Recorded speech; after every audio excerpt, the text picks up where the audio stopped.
Mercedes have been worried that Lewis Hamilton might return from F1 before the 2022 season. Mercedes never looked into the possibility of resigning Valtteri Bottas from Alfa Romeo for a year despite fears that Lewis Hamilton could call time on his Formula One career before the 2022 season, according to reports. Mercedes team principal Toto Wolff sparked speculation that Hamilton could retire from the sport shortly after the Abu Dhabi Grand Prix, declaring that his driver's return next year was not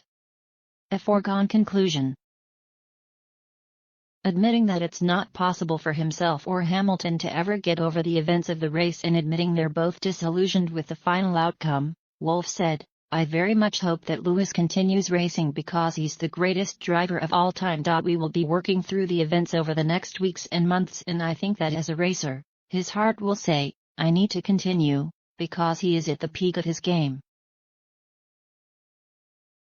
But we have to overcome the pain that was caused upon him on Sunday, also because he is a man with clear values and it is difficult for him to understand how that happened. I just have to do the utmost that I can to help him overcome this, in order for him to return strong and with a love of the sport and trust in the decision-making of the sport next year."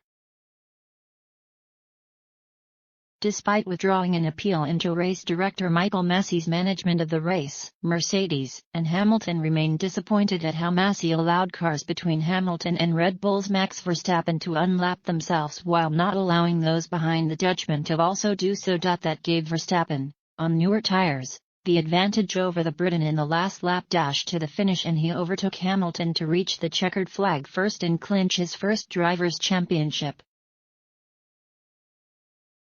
After Wolff's comments, there were suggestions that should Hamilton communicate a decision to quit F1 despite having 2 years left on his current contract, Mercedes could look to bring Bottas back to the team. The Finn has been the 7-time world champion's partner for the past 5 years and racked up 10 wins and 58 podiums as well as 19 pole positions and 18 fastest laps while with the team. But for 2022 he has left the Brackley-based outfit to join Alfa Romeo, with Mercedes having opted to promote their junior driver George Russell from Williams, where he has spent the past 3 years.